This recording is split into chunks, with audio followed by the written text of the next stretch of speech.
Ako nga po pala si Sophie, 36 years old, mula Makati. Matagal na po akong nakikinig ng inyong programa. Mula sa mga pinakamasakit na kwento hanggang sa pinakanakakatawa ay narinig ko na yata. Actually, yun din ang dahilan kung bakit ako sumulat ngayon. Hindi ko alam kung matatawa kayo, maiinis, maaawa o malulungkot. Ang alam ko lang ay gusto kong ibahagi ang isa sa pinakamahirap na panahon sa buhay ko.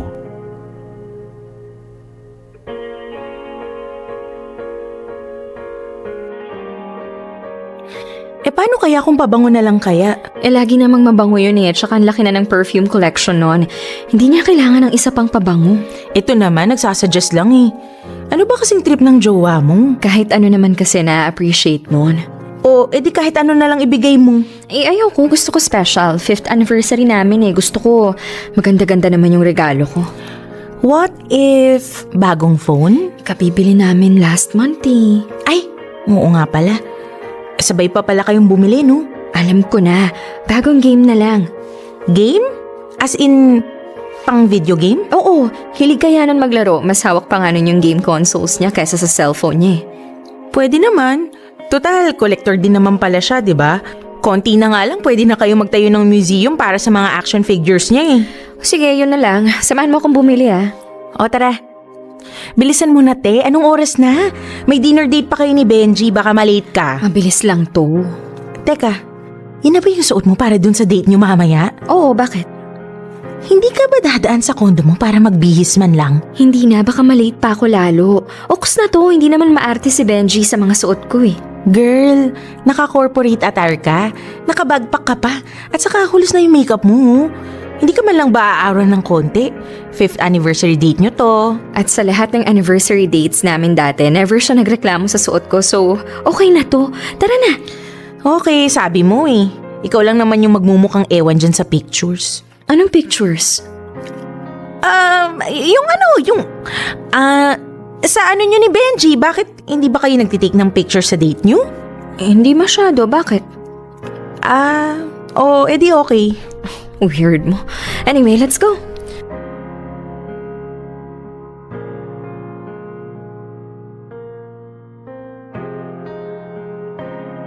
Aray ko, ano ba yan, Kate? Umayos ka kasi. Pag ito lumagpas ha. Bakit kasi ngayon mo pa naisipang ayusin tong kilay ko? Hindi kasi pantay yung gawa mo. Ayan. Tigilan mo na nga. Ayan na yung restaurant to. Bababa na tayo. Ay nako, sige na nga. Thank you po, kuya. Thank you po. O teka, bakit bumaba ka rin? Akala ko magpapahatid ka sa inyo. Oo nga pala, no? Ano, Kate? May date ka rin? Yung totoo, girl. Okay ka pa ba? Ay, teka. Alam mo, pumasok ka na lang dun sa loob. Tatawag na lang ako ng bagong taxi. Sure ka? Oo, bilisan mo na. Okay, chat mo ako pag nakauwi ka na, ha? Yes po. Good evening po. Teka, ano to? Hi, Bob. Akala ko ba dinner lang? Yes, dinner but with a twist. Anong twist? Sophie, I know I love you from our very first date nung sinalo mo yung bill kasi naiwan ko pala yung wallet ko. I know I wanted to hear your laugh every day nung ikaw lang yung tumawa sa napaka-corny kong joke nung high school reunion natin. And I know I want to spend every day with you nung naging magkatrabaho tayo sa first jobs natin at sabay tayong pumapasok parate. I know I love you from the moment I saw you. Kaya, Sophie, will you marry me? Yes! Oo na, oo! Yes! Yes!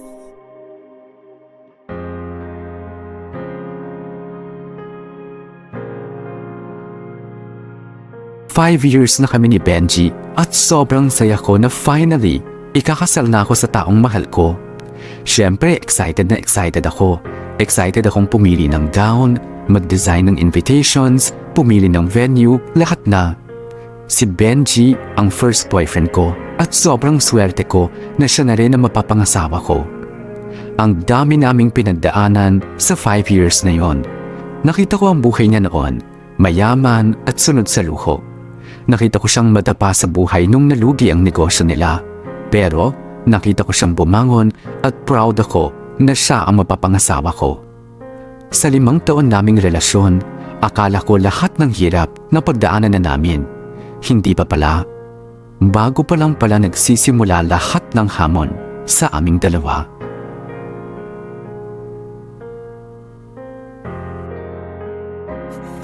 Love! Gising na. Di ba may lahat kayo ni Kate? Mamaya pa yun eh. Bumangon ka na, please. Sige na, I make breakfast. Hindi na sunog yan ah. Hindi na po. Hindi na ulit ako makakasunog ng tosino at itlog para sa misis ko. Naks, sa misis. Siyempre. What else I'm gonna call you? Ayaw mo ng ano? Baby, babe, mahal ko. Ayaw mo ng misis ko? Corny mo. Sige na nga, babangon na ako. Dapat lang, 8:05 no. I thought 9 a.m. yung lakad yun ni Kate. Diyos ko, laging late yun. Pustahan, baka alas 10 pa yung dumating sa meetup namin. Ikaw ba? Anong lakad mo today? Well, I'm meeting the guys. Sinong guys? Sina Raymond tsaka si Charles. Sasamahan nila ako dun sa magtatahi ng suit ko. Naks, lalo ka ng popogi niyan. Of course! Tapos baka gumala na rin kami after ah. Okay, wag kang iinom kung magdadrive ka. Yes, ma'am. Eh, yun palang relatives mo sa abroad, yung tita at tito mo, i-invite ba namin sila? I don't know. Alam mo naman yung mga yun.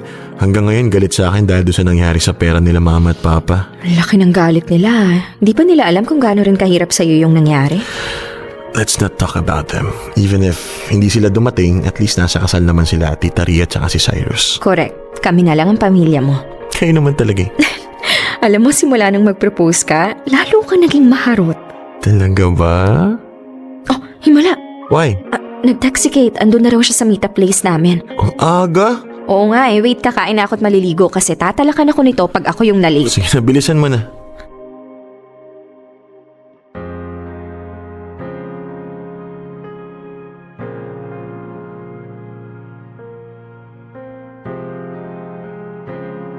Ay, ano ba kasing trip mo? Gusto ko nga kasi green, sage green.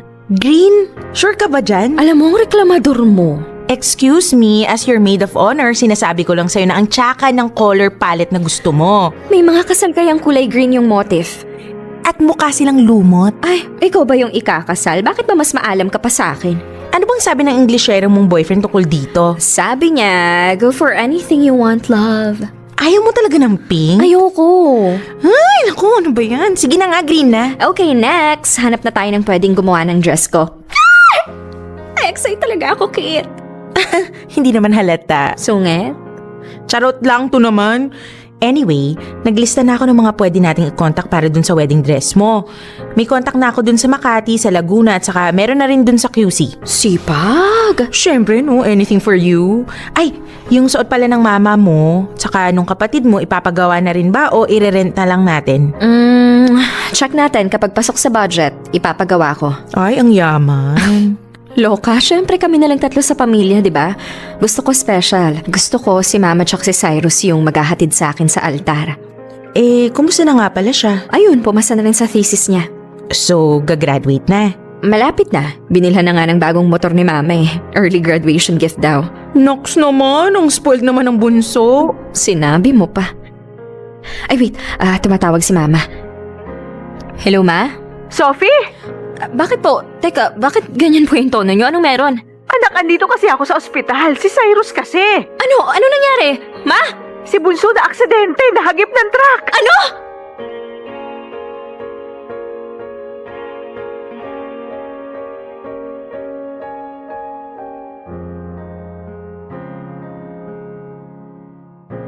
Hindi ko alam kung paano ko nadala ang sarili ko sa ospital ng ganong kabilis. Habang naglalakad ako papalapit kay mama, pinipigilan ko ang luha ko. Kailangan kong maging malakas dahil alam kong sa akin siya kakapit. Pero pagkakita ko sa kapatid ko, ay halos hindi ko na siya makilala. Puno ng kung ano-anong aparatos ang katawan niya.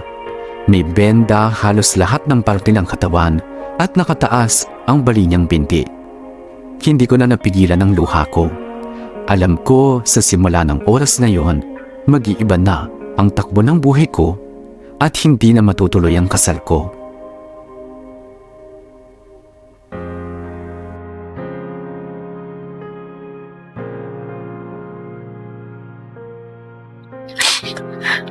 Bob, are you okay?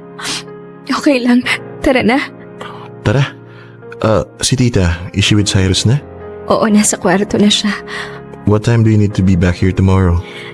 Kahit sa gabi pa may pasok ako bukas eh. May pasok ka? I thought you filed a leave. Hindi na. Kailangan ko ng pera eh. Bob, Sige na, tara na, uwi na tayo. I have some savings naman eh. Pwede natin gamitin yun. Benji, pera mo yun. Hindi mo kailangan galawin para sa akin. But I want to. Bob, huwag na nating pagtalunan to please. Umuwi na tayo, pagod na ako. Okay, tara.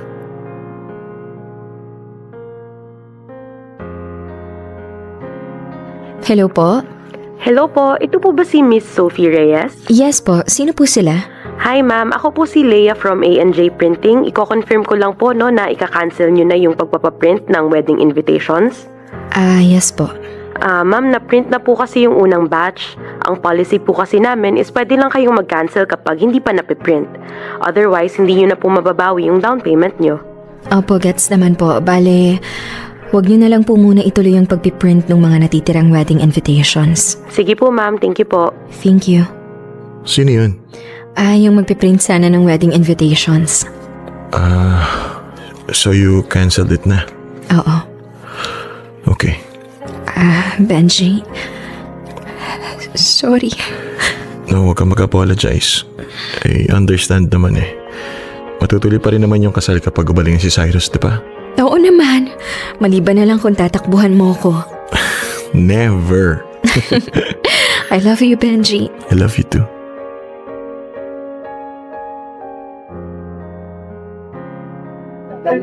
Huy, legit ba to, te? Oo. Umabot na nagpas 200k yung bayarin nyo? Isang linggo na si Cyrus sa ospital eh. Ang daming bali sa mga buto niya. Ilang surgery yung kinailangan niya. So, ewan ko na. Paano mo mababayaran ngayon to? Hindi ko na rin alam. Paubos na lahat ng savings ko kahit nga si Benji naglalabas na rin ng sarili niyang pere. Nahihiya nga ako eh. Sabi ko ayaw ko pero minsan hindi ko na rin talaga matanggihan. So, kailangan talaga, no? Oo, maglo-loan na rin naman ako. May kakilala si Benji sa bangko so ayun, aasikasuhin ko na lang din. Ano yun? Wala akong sinabi. Kaya nga, alam ko na yung mga galawan mong ganyan. May gusto kang sabihin pero hindi mo masabi. Kasi... Wag na nga. Feel ko kasi hindi ka rin naman payag. Ano nga yun? May kakilala kasi ko na naghahanap ng kausap. Kausap? Kausap lang, promise. Walang bahid ng kahit ano. Binubugaw mo ba ako? Hoy, hindi no sex, no commitments, no attachments. Kausap. Parang sugar daddy, ganyan. Walang joke, hindi ko gagawin yan. Ano ba? Willing magbayad to ng kahit magkano? Legit. Saan mo ba napupulot yung mga yan? Bakit alam mo yan, ha? Kasi nga, ginawa ko na to dati. Ewan ko sa'yo. Pinapalala mo lang yung stress ko. Alis na ako. Hoy, hindi naman kita pinipilit, no? Sinasabi ko lang just in case, di ba? Tigilan mo ako, Kate, ha? Medyo nakaka-insulto na ganyan yung iniisip mo sa akin. Bakit? Wala namang masama dun eh. Makikipag-usap ka lang. Sira ulo. Hoy! Sophie! Hello, Ma? Anak, Bakit po? ililipat na raw sa ICU si Cyrus eh.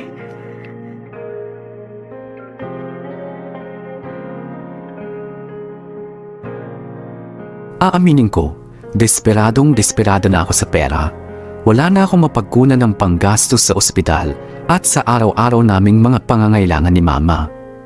Hindi rin ganong kalaki ang sahod ko bilang isang copywriter at lahat na yata ng kaibigan na pwede kong utangan ay nautangan ko na.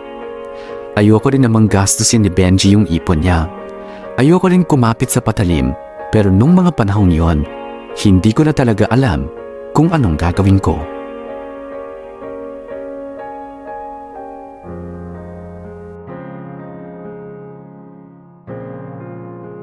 Sige na, June. Baka naman pwedeng makahiram kahit konti. Babayaran ko rin kapag nakaluwag-luwag na. Hello? Hello? Bob? I know na ayaw mo tumanggap ng pera from me pero please accept this. Benji, ang laki nito. I told you I have savings. Benji naman. Bob, sige na. Let me help, please. Bob, sorry ha. Hindi na nga natuloy yung kasal. Nagagastos mo pa yung savings mo para sa akin. Bob, ako nga dapat yung mag-sorry eh. Do you remember when we first started dating, I told na kahit anong gusto mo, kahit anong kailangan mo, ibibigay ko. I told you hindi problema ang pera. I was so spoiled then. I'm sorry, I couldn't keep my words. Minsan, naisip ko na if nagastos ko lang ng tama yung pera ng parents ko, we wouldn't be in this situation. If hindi ko in-invest sa maling negosyo lahat ng iniwan nila, baka may sarili na tayong bahay ngayon. Baka nasa maayos na ospital si Cyrus at hindi tayo na problema sa pera. Benji, wala ka namang kasalanan. Huwag mo nang akuin yung sisi. I know, it's just that alam kong kahit gaano kalaki yung naibigay ko ngayon, kukulangin pa rin eh. Especially now nasa ICU si Cyrus. Gagawan ko ng paraan. Gagawa natin ng paraan. I love you. Love you too.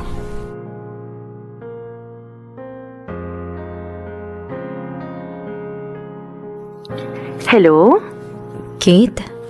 Anong, galit ka pa ba sa akin? Actually, payag na ako. Payag na? Ipakilala mo na ako dun sa taong yon. Uy, sure ka ba? Oo, sure na.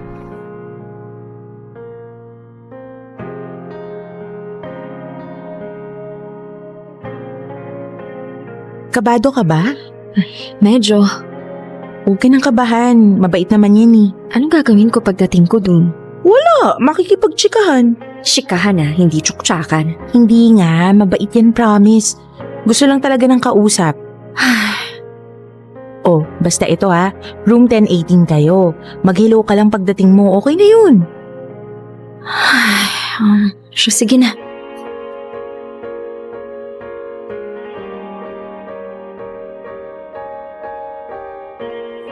Hello. Andito ba si Dave? Ako si Dave.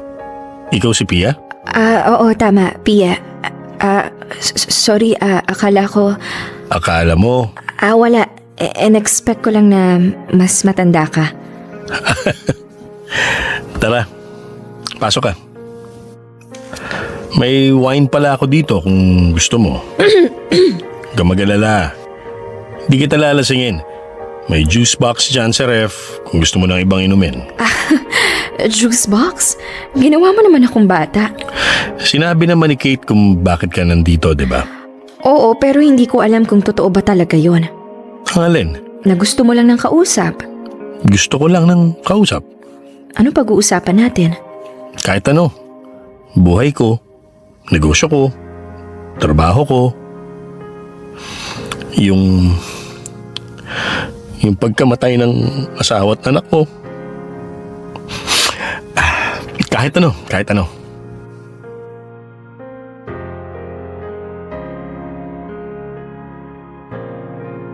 Hindi ko pala kayang makita na nahihirapan si Benji. Hindi ko pala kaya na makitang isinusubsob niya yung sarili niya sa trabaho. Sinasakripisyo niya yung ipon niya at sinisisi niya yung sarili niya dahil sa tingin niya ay kulang pa lahat ng ginagawa niya para sa amin. Ang sakit-sakit sa akin na makita siyang ganon. Kaya kahit puno ako ng takot at pagdududa ay mas pinili kong makipag-usap kay Dave. Maniwala man po kayo o hindi, wala talagang nangyari. Puro pag-uusap, pag-vent out at pag-iyak ang nangyari. Ni hindi nga namin alam ang totoong pangalan ng isa't isa. Kinilala niya ako bilang Pia. Kilala ko lang siya bilang Dave. Nagkwento lang siya tungkol sa buhay niya at tungkol sa asawa niya.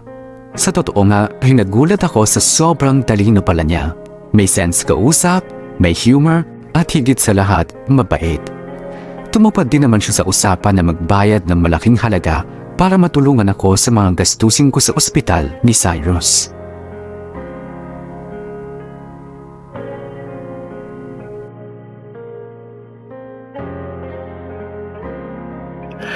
Tapos eto pa.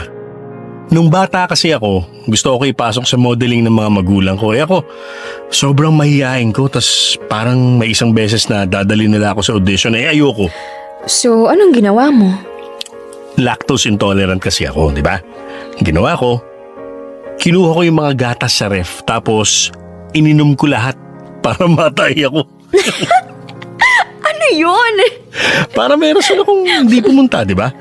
Kasi paano kung rumampa ako doon tapos bigla akong mapatay? Nakakahiya. Mapapahiya ang magulang ko kaya ayun, hindi kami natuloy. Tas ever since, hindi na nila ako pinilit mag-audition sa mga ganun-ganun. Kaya ginawa ka na lang na negosyante. Oo. Alam mo, hindi halata sa'yo na mayaman ka. Bakit? Kasi hindi ako Inglesero o kaya konyo. Oo. Laking probinsya eh. Andun lahat ng negosyo namin.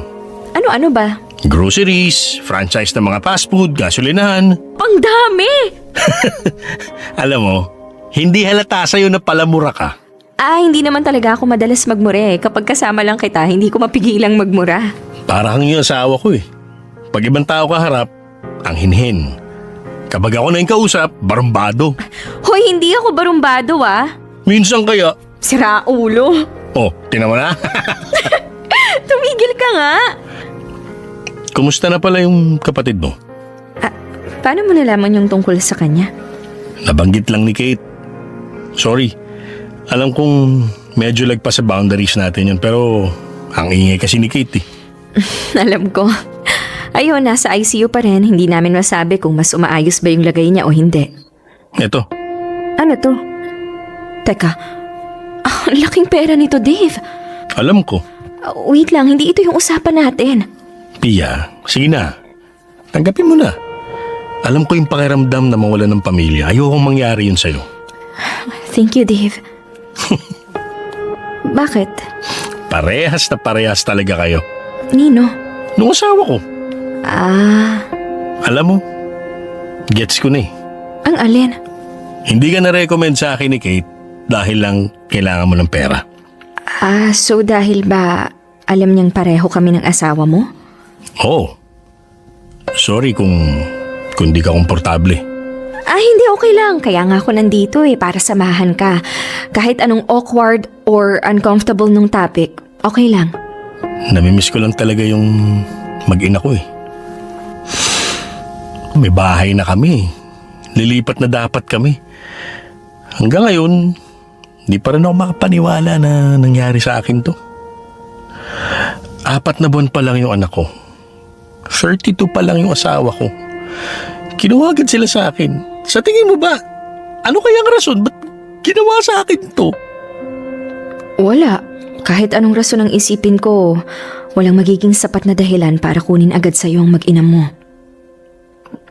Thank you, Pia. Thank you. Thank you sa pakikinig. Siyempre naman. Sige na. Baka hinahanap ka na ng fiancé mo. Mauna ka na. Thank you talaga ulit, Dave. Thank you rin. Saglit lang pala. May ibibigay pa ako sa inyo. Ay naku, hindi na. Wait lang, diyan ka lang. Hello, Bob? Bob, are you on your way home? Pia, eto. Who's that? Wala. Workmate ko lang. Pero oo, pauwi na ako. Tawag na lang ako mamaya. Okay. Ay, sorry. Yung ba yung fiancé mo? Oo una na muna ako, Dave Salamat. Itong Next time na lang, sorry. Sophie? Uy, Raymond! You're here. Kasama mo ba si Benji? Hindi. Naka-check-in kasi dito si Kate, so ayun, bumisita lang. Okay. Si Kate, yung best friend mo, tama ba? Oo. Oh, okay. Well, send her my regards. Una na ako my wife's waiting for me Okay, sige, ingat. Ikaw din.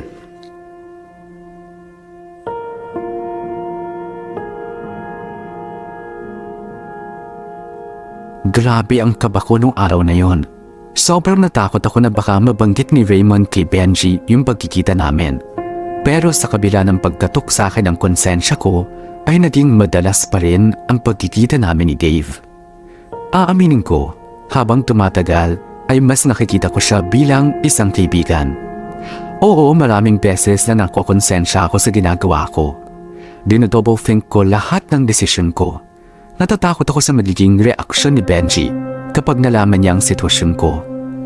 Pero alam ko rin naman sa sarili ko na wala akong ginagawang masama. Nakikipag-usap lang ako sa isang taong handang tumulong para mailigtas ko ang kapatid ko. Desperada na ako at alam kong kailangan ko siya para sa pera niya at kailangan niya ako para saluhin lahat ng lungkot niya.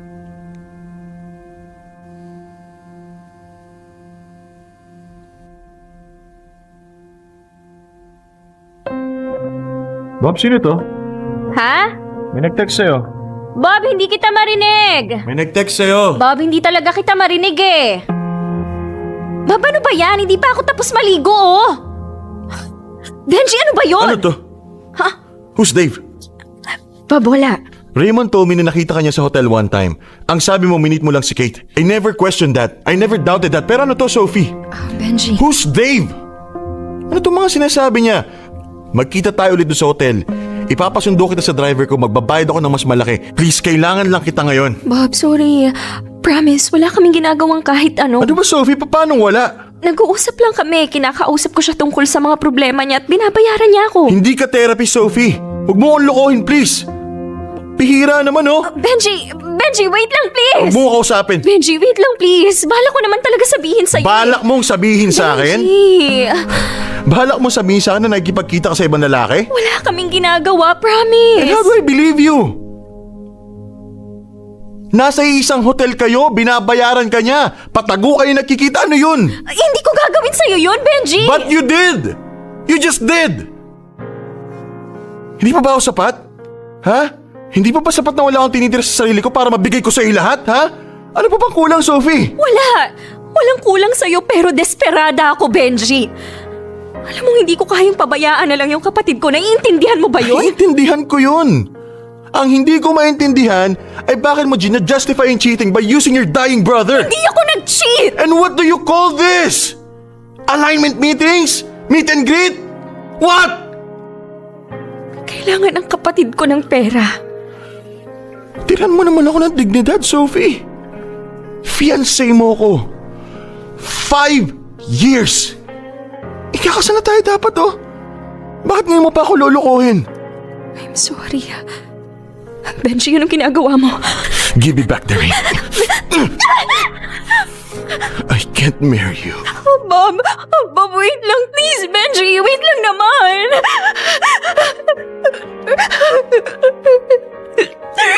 Sorry.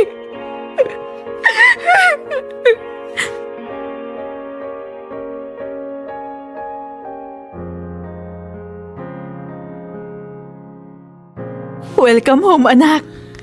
Sa wakas. Pagkatapos ng ilang buwan, nakauwi ka rin. O, simula ngayon ha.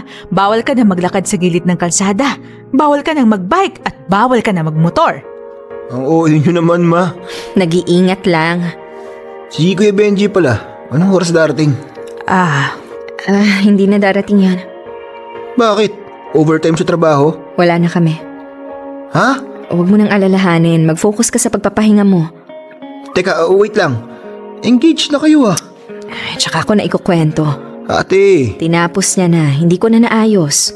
Ba yan? Say, kasalanan ko walang ginawa si Benji. Hindi na ba talaga pwede? Ayaw na niya eh. Ayoko na ring ipilit. Tapos na.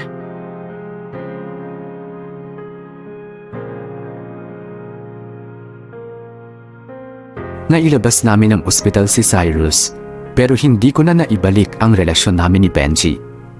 Masyado siyang nasaktan, masyadong nagdamdam, at kahit ilang beses naming subukang ibalik ang dating relasyon namin, ay masyado nang malaki ang tiwalang nawala sa akin ni Benji.